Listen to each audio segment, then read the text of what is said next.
Hi guys, and welcome to a different kind of video for me. It's a prediction video. It's the start of the Premier League season today, and I'm going to do a 2016-2017 prediction for what the table is going to be come the end of the season.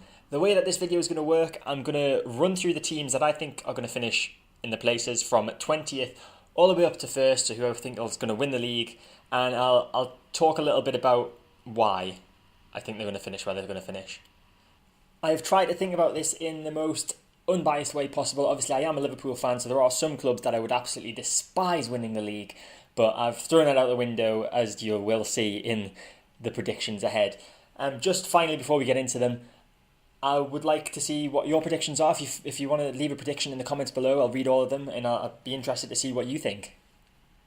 Who do you think is going to win the league? Who do you think is going to get relegated? Who's going to get the European places? I mean, this is probably the most open Premier League season of all time. There's at least, I would say, 6 teams, probably more, in fact, especially after what Leicester did last year. All the teams in the league are going to think that they can actually win it. So it's going to be a really interesting one, and I'm pretty sure that my predictions are going to be completely rubbish, but I'll give it a go. So in 20th place, I have Hull City. Unfortunately, I know the playoff winners from last season did such a good job to win the playoff final, to get up into the Premier League. But I just think the lack of stability at that club at the moment is going to work against them. They haven't got a permanent manager. Obviously, Steve Bruce resigned in July. Mike Phelan is caretaker manager. They've lost arguably the best player in Mohamed Diarmi, who went to Newcastle. And they haven't really made any signings. There's obviously still time, as I'm recording this on the 13th of August, so they've got until the end of August to get people in, but the only signing they have made is a goalkeeper from AFC Wimbledon, Will Mannion. So worrying times for Hull City at the moment. In 19th place, I've got West Bromwich Albion. Obviously, they finished 14th last season, and I just don't think they've strengthened enough. They've brought in Matt Phillips from QPR, which is a very good signing, the right winger, but I don't think, as of yet, they've really changed their squad enough to warrant improvement or even sustain their position as 14th. So I think West Brom are going to finish second bottom and get relegated to the Championship.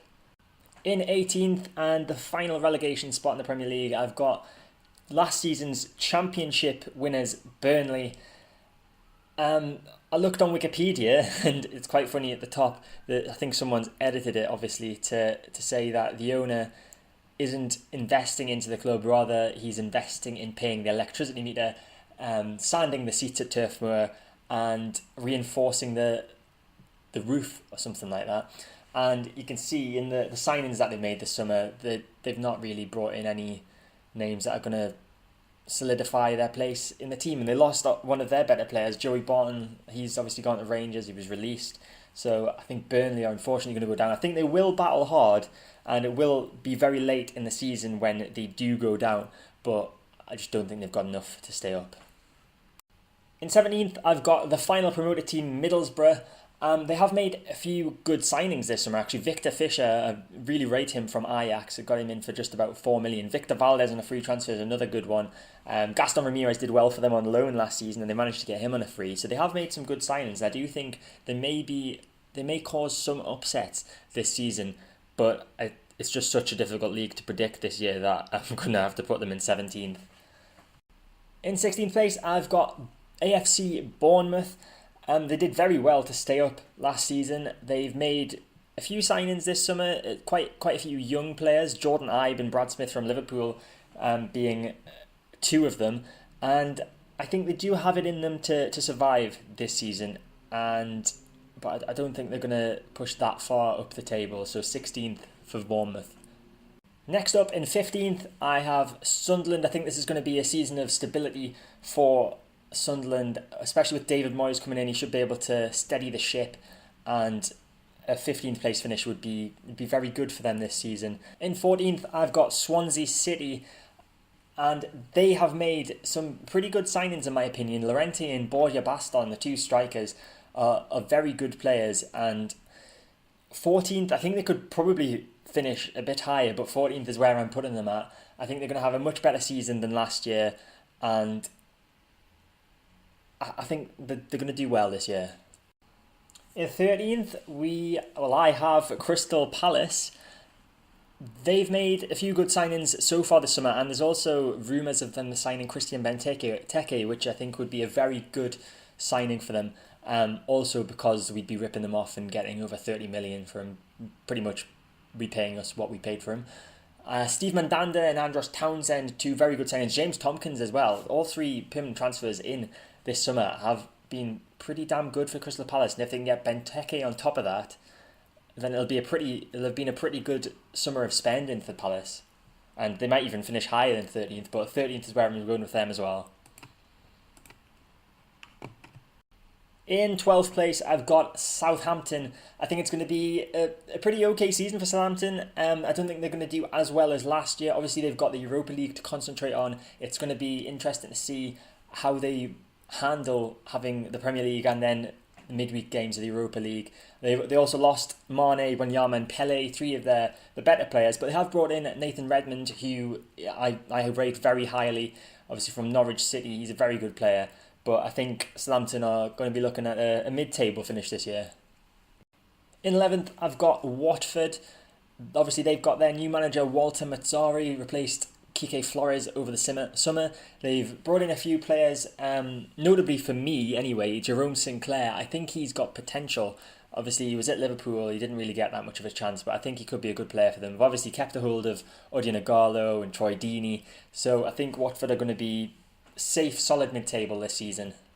We now head into the top half of the table, and the top 10 is going to be very difficult to predict. I've tried, but I'm still not 100% sure. I've changed my mind so many times with where I think teams are going to finish. But we'll start with number 10, and I think that's going to be Stoke City. Stoke obviously brought in the Welsh Xavi, the Welsh Pirlo, the greatest centre midfielder of all time, my hero and yours, Joe Allen, into the club, and I really hope he does well. I do really like Joe Allen. I think he performed amazingly well at Euro 2016. They've also obviously got Shaqiri, they've got Bojan, Arnautovic. They've got a pretty good side, Stoke, and I think 10th is probably the lowest that they could finish. I think they could finish higher. They could even finish in a Europa League spot, but it's just so hard to predict this season that I'm going with them in 10th.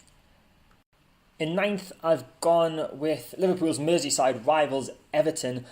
Same story as with Stoke, really. I think they could finish anywhere in the top 10. They've strengthened a little bit, but they've got a pretty good side as it is. They shouldn't really have finished so low down last season. Lukaku is a top quality striker, and if they can hold on to him, then they're going to do well. Obviously, they've got Deulofeu, they've got Ross Barkley, they've got a pretty good team. They brought in Ashley Williams in defence in place of John Stones. I do think Ashley Williams can do a brilliant job there.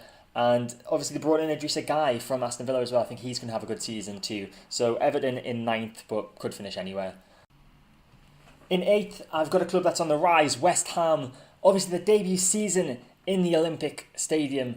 And I really think this club are going to do well this season, possibly in a cup competition. Obviously I've got them as 8th in the table, but it's going to be the same with the entire top 10. They could finish anywhere in the top 10. It's that close, apart from maybe my top 3. Obviously, West Ham brought in Jonathan Killieri on loan from Deportivo Maldonado as centre forward. He's a really good player. Andre Ayew as well from Swansea is a very good signing. But I think this is going to be the season of Andy Carroll. Andy Carroll is going to have an amazing season, and I wouldn't be surprised if he stays injury free, if he actually fights for the top goal scorer in the entire season. You heard it here first. In 7th, and this is probably the toughest team to place in the league of all, it's Leicester City, last season's champions. I mean, I'm still not even 100% sure now that I want them to... Well, I know I want them to finish higher than 7th, but that I want to put them in 7th. But that's where I'm leaving them. They've obviously lost Conte in the summer, but Nampalys Mendy looks like the perfect replacement for him. They've also brought in Ahmed Musa, who looks like he's going to be a star player as well, and then Bartosz Kapustka is supposedly a really good player too. So I think the business that they've done in the summer has been very good for Leicester City, and I hope they finish higher than 7th, but 7th is where I'm putting them just because I'm really struggling. In 6th, and this might be a surprise to some people, but really I'm probably going to get some flack for saying that this team's going to finish in 6th, but just know that I'm thinking of you, Arsenal fans. Arsenal, I think, are going to finish 6th outside the Champions League spot for the first time in God knows how long. And I think this will be the final nail in Arsene Wenger's coffin, and you'll finally get a new manager that might be willing to actually spend some money. I mean, they've brought in Granit Xhaka, brilliant, good signing. They're linked with Shkodran Mustafi and Alexandre Lacazette. If they get him, who knows? But at the moment, he's not spending the money, and Arsenal really need a new manager. I think now is the time for Arsenal to get a new manager. Finishing 6th, yeah, it's something to give up for one season, give up Champions League football, have to play maybe in the Europa League. But to get rid of a manager that's holding you back, I think that is a risk worth taking. So I think Arsenal are going to finish in 6th just this season.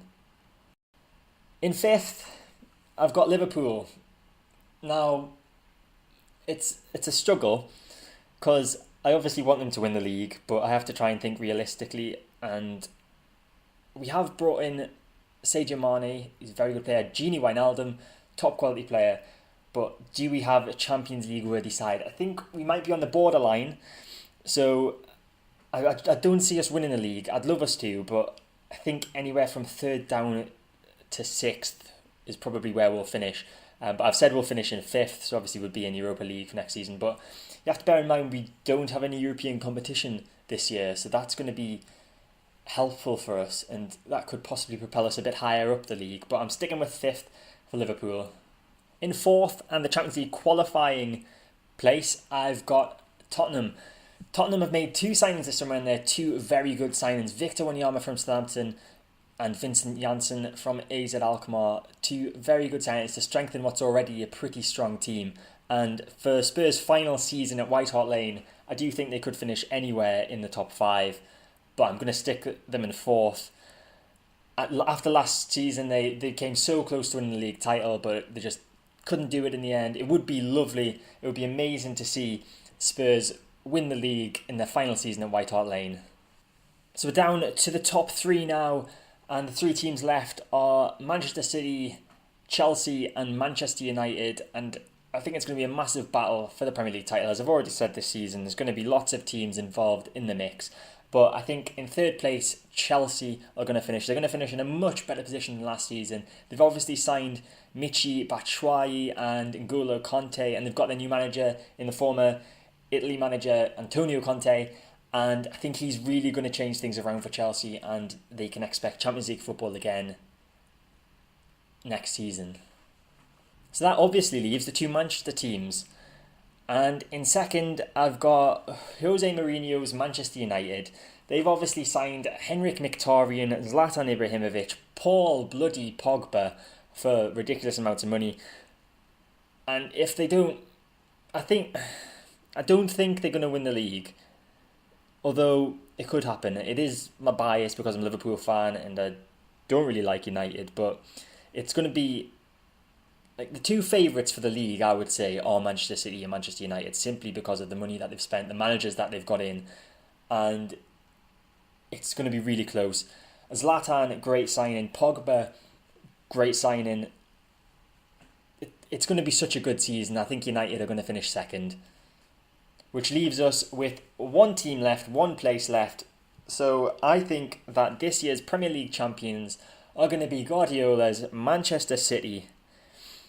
I think Guardiola gets any team he manages to play excellent football, and when he's got the money to spend that he's got at Manchester City, he's not going to struggle. I'd love it if some of the lower teams managed to beat Guardiola's Manchester City. I'd love it if the lower teams managed to beat City, United, Chelsea, pretty much anyone but Liverpool. And I'd love if another Leicester happened. If, say, God, even if Hull City, who I think are going to finish bottom, if they win the league, that'd be amazing. I'd be so happy. Thank you for watching. Please leave your predictions for the new season in the comments below. Tell me how ridiculous it is that I've put your team in a position that you don't agree with. And thanks for watching.